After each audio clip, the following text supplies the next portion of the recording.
세계 명작에 없어서는 안 될 고전 중의 고전.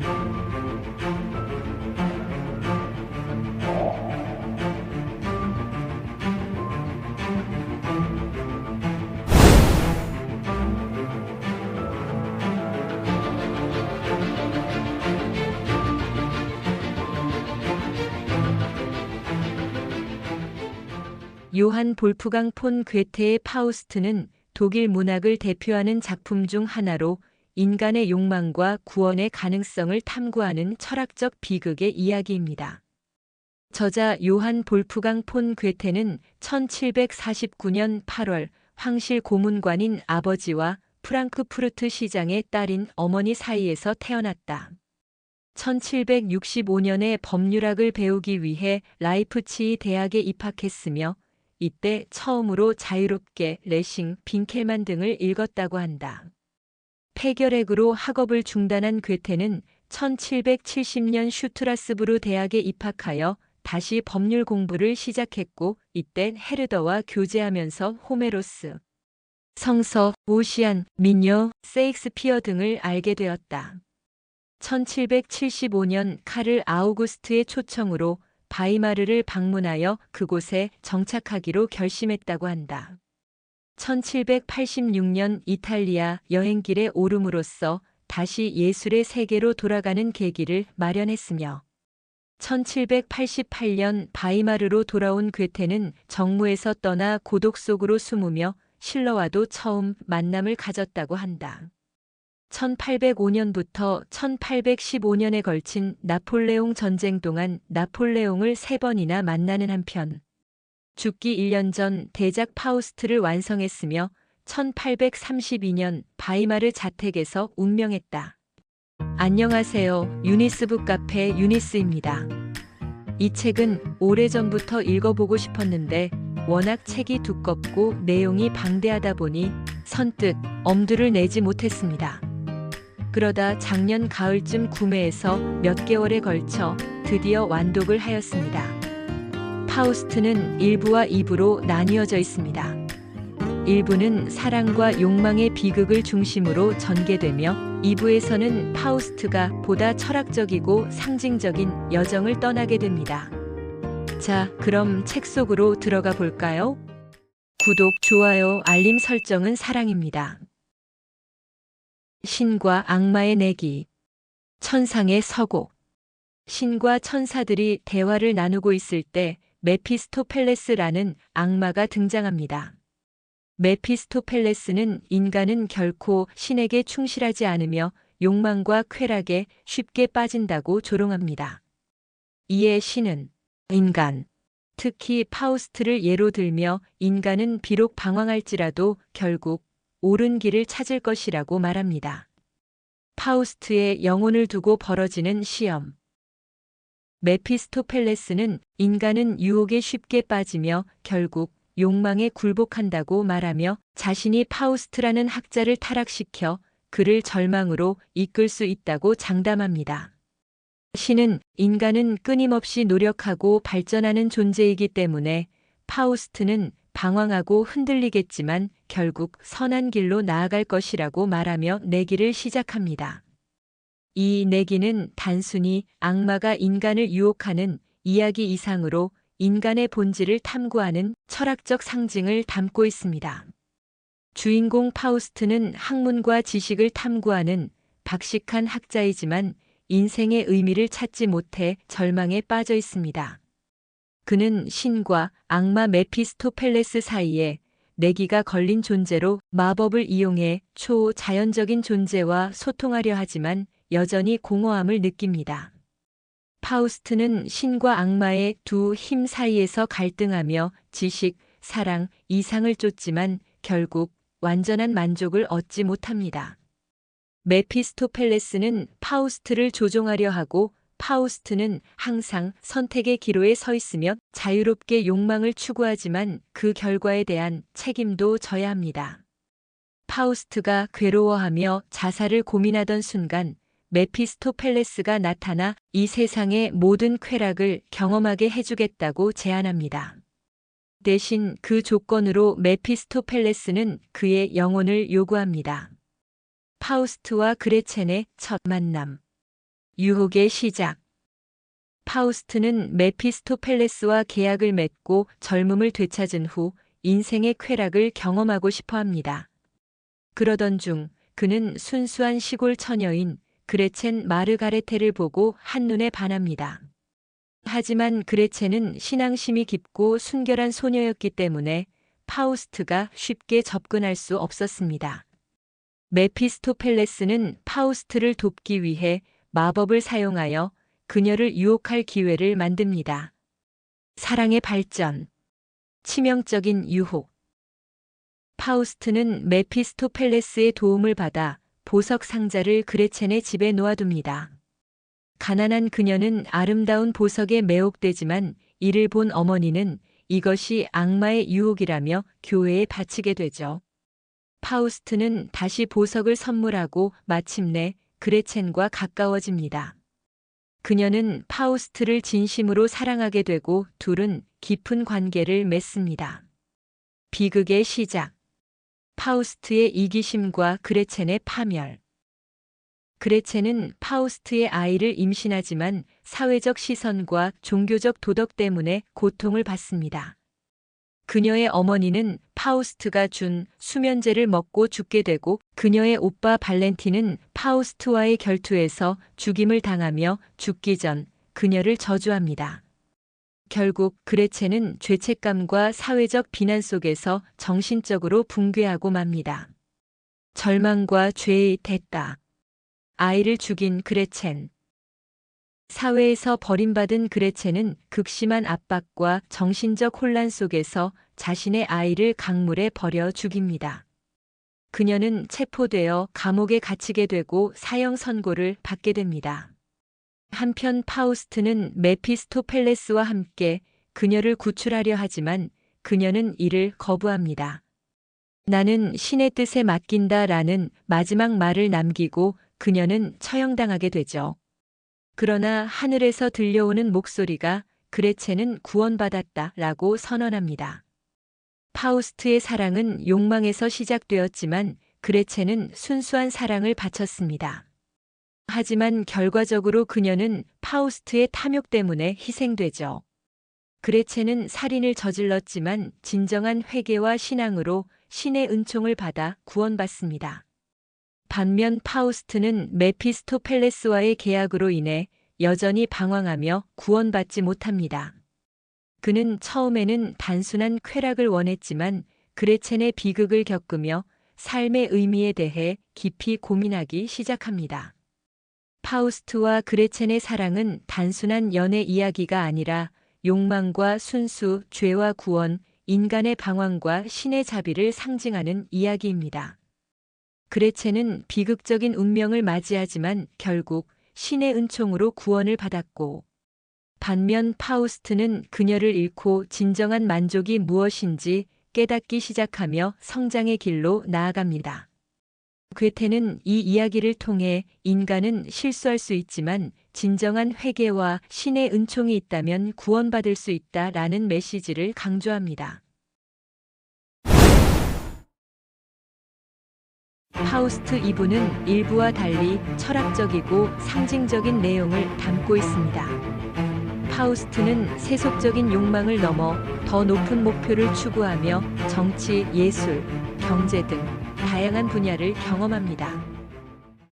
황제의 궁정에서. 파우스트 2부 1막에서는 황제의 궁정에서 벌어지는 사건이 중심이 됩니다. 이 장면은 당시 신성 로마 제국의 정치, 경제적 상황을 풍자하며 돈, 권력, 마법의 관계를 탐구합니다. 파우스트는 메피스토펠레스와 함께 신성 로마 제국의 황제를 만나게 됩니다. 그때 황제는 재정난에 시달리고 있으며 전쟁과 사치로 인해 국고가 바닥난 상태였습니다. 대신들은 이를 해결할 방법을 찾지 못하고 있었고, 이때 메피스토펠레스가 등장하며 돈을 만들어내는 방법이 있다라고 제안을 합니다. 악마의 해결책. 종이 화폐의 도입. 메피스토펠레스는 숨겨진 보물을 이용해 문제를 해결해 보겠다고 하며 황제의 이름으로 지폐를 발행하라고 제안하며 지금은 없지만 미래에 나올 금과 은을 담보로 돈을 찍어내면 된다고 이야기합니다. 이는 근대적인 신용 경제와 인플레이션의 개념을 암시합니다. 황제와 귀족들은 종이 화폐가 실제 금과 같은 가치를 갖는다고 믿고 이를 대량으로 발행합니다. 처음에는 경제가 번성하는 듯 보이며 모두가 이 지폐를 사용하며 부유해진 것처럼 행동했습니다. 위기의 시작. 경제 붕괴와 황제의 몰락. 하지만 얼마 지나지 않아 문제들이 발생합니다. 화폐 가치가 떨어지면서 인플레이션이 발생한 거죠. 사람들이 가짜 불을 믿고 방탕하게 생활하다가 경제가 무너지기 시작한 것입니다. 황제는 자신의 힘을 유지하기 위해 전쟁을 벌이지만 결국 패배하고 맙니다. 파우스트는 이 과정에서 마법을 사용하여 황제를 돕지만 결과적으로 황제는 몰락의 길을 걷게 됩니다. 결국 파우스트는 이곳을 떠나 새로운 이상을 찾기로 결심합니다. 메피스토펠레스가 제안한 종이화폐는 당시 유럽에서 본격적으로 사용되던 금융 개념을 풍자한 것입니다. 실질적인 가치가 없는 종이화폐가 돈의 역할을 하게 되면서 사람들은 가짜불을 믿으니 경제가 붕괴한 것이죠. 이는 근대 자본주의의 허구성과 탐욕을 비판하는 중요한 부분이라고 말할 수 있습니다. 황제는 쉽고 빠른 해결책을 원하고 메피스토펠레스의 마법을 이용하지만 결국 몰락하고 만 것은 권력자들이 단기적인 이익을 위해 위험한 선택을 하다가 몰락하는 모습을 풍자한 것입니다. 황제의 궁정 장면은 현대 경제와 정치에 대한 놀라운 통찰을 담고 있습니다. 부는 단순한 마법으로 만들어지는 것이 아니라 실질적인 가치가 필요하고 권력자들이 단기적인 이익만을 쫓을 때 사회 전체가 붕괴할 수 있다는 이야기입니다. 파우스트는 이 과정에서 단순한 마법이 인간 사회를 변화시키지 못한다는 것을 알게 되며 그는 진정한 이상을 찾기 위해 궁정을 떠나 새로운 여정을 시작합니다. 이 장면은 파우스트 전체에서 경제, 정치, 철학을 아우르는 중요한 요소 중 하나입니다. 헬레네와의 사랑. 고전적 낭만의 세계. 파우스트 2부 3막에서는 그리스 신화 속 절세미녀 헬레네와 파우스트의 사랑이 등장합니다. 이 장면은 고전적 아름다움과 근대적 지성의 융합을 상징하는 중요한 부분입니다. 헬레네는 그리스 신화 속 트로이 전쟁의 원인이 된 가장 아름다운 여성입니다. 그녀는 이상적인 미와 조화를 상징하며 그리스 문명의 완벽한 조형물 같은 존재였습니다. 메피스토펠레스의 마법으로 인해 파우스트는 헬레네와 사랑에 빠질 기회를 얻게 됩니다. 파우스트와 헬레네의 만남. 아름다움과 지성의 결합. 파우스트는 메피스토펠레스의 도움을 받아 고대 그리스로 이동하고 고대 그리스 신화 속 아름다운 여성 헬레네를 만나 사랑에 빠집니다. 두 사람은 이상적인 자연과 조화가 있는 낙원이라는 아르카디아에서 행복한 시간을 보냅니다. 파우스트와 헬레네의 사랑은 단순한 육체적 욕망이 아니라 고전적 미인 헬레네와 근대적 정신 파우스트의 결합을 의미합니다. 이들은 오이포리온이라는 아들을 낳습니다. 비극의 시작. 오이포리온의 죽음. 오이포리온은 열정과 창조의 정신을 지닌 아이였지만 결국 너무 높은 이상을 쫓다 추락하여 죽습니다. 그는 괴테가 동시대 시인인 바이런을 암시한 캐릭터로 불꽃처럼 살다 사라지는 천재성을 상징합니다.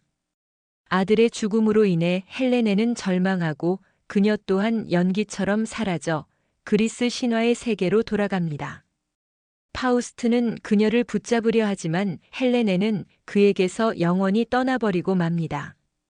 파우스트는 헬레네를 통해 고대 그리스 문명의 완전한 아름다움을 경험하지만 이는 영원히 지속되지 않는다는 것을 암시하며 그리스적 조화와 독일적 근대 정신이 완벽히 결합될 수 없다는 괴테의 철학이 드러납니다.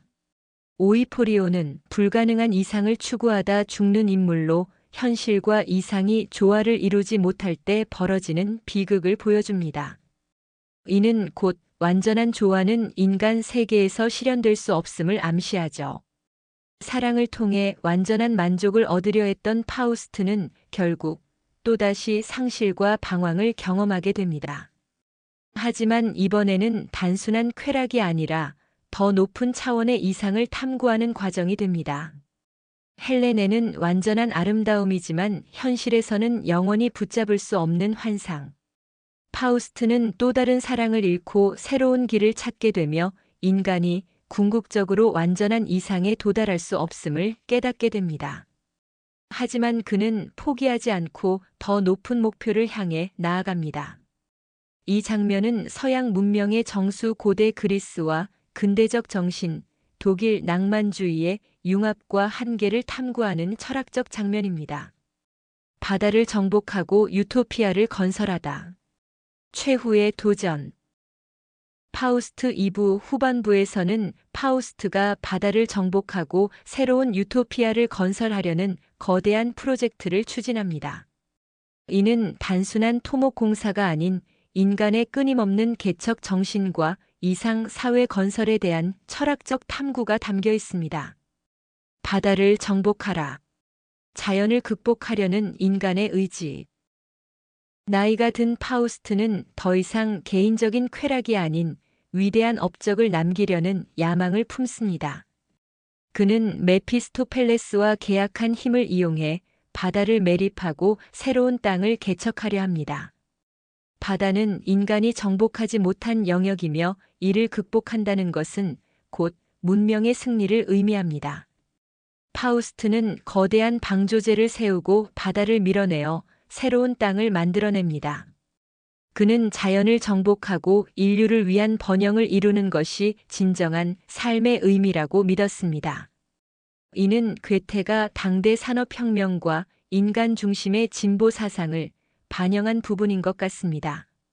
하지만 이 과정에서 노인 부부 파일레몬과 바우키스의 집을 철거하는 비극이 발생합니다.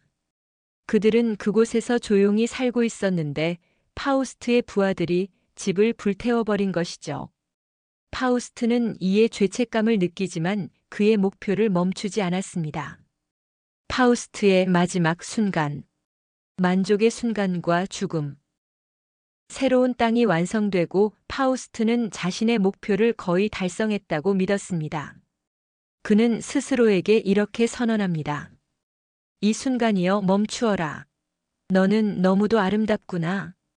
이것은 그가 메피스토펠레스와 계약할 때 했던 조건인 내가 만족하는 순간 내 영혼을 가져가라 라는 말과 일치했습니다. 파우스트는 드디어 최고의 순간을 경험했기 때문에 계약대로 죽음을 맞이하게 됩니다. 파우스트의 영혼은 누구의 것인가? 인간의 구원. 메피스토펠레스는 승리를 확신하며 파우스트의 영혼을 지옥으로 끌고 갑니다. 하지만 신의 은총으로 인해 천사들이 개입하며 파우스트의 영혼을 하늘로 인도합니다. 그는 비록 실수를 저질렀지만 끊임없이 더 나은 세계를 만들기 위해 노력했기 때문에 구원을 받을 자격이 있다는 괴테의 메시지입니다. 결국 파우스트는 신의 자비로 영원한 생명을 얻게 됩니다. 바다를 정복하고 새로운 땅을 개척하는 것은 문명의 발전과 인간의 의지를 상징합니다. 하지만 그것이 완벽한 이상향을 보장하는 것은 아니며 윤리적 문제를 동반할 수 있다는 사실을 우리는 알아야 합니다. 파우스트는 처음에는 쾌락을 추구했지만 마지막에는 인류를 위한 업적을 남기는 것에 의미를 찾았습니다. 하지만 그는 그 과정에서 희생과 비극을 경험하며 결국 만족을 얻는 순간 죽음을 맞이하죠. 진정한 행복이 무엇인가 라는 생각을 해봅니다. 파우스트는 완벽한 인간이 아니지만 끊임없는 노력과 도전을 멈추지 않았기 때문에 신의 용서를 받았습니다. 이는 괴테가 전하고자 했던 핵심 철학 중 하나일 것입니다.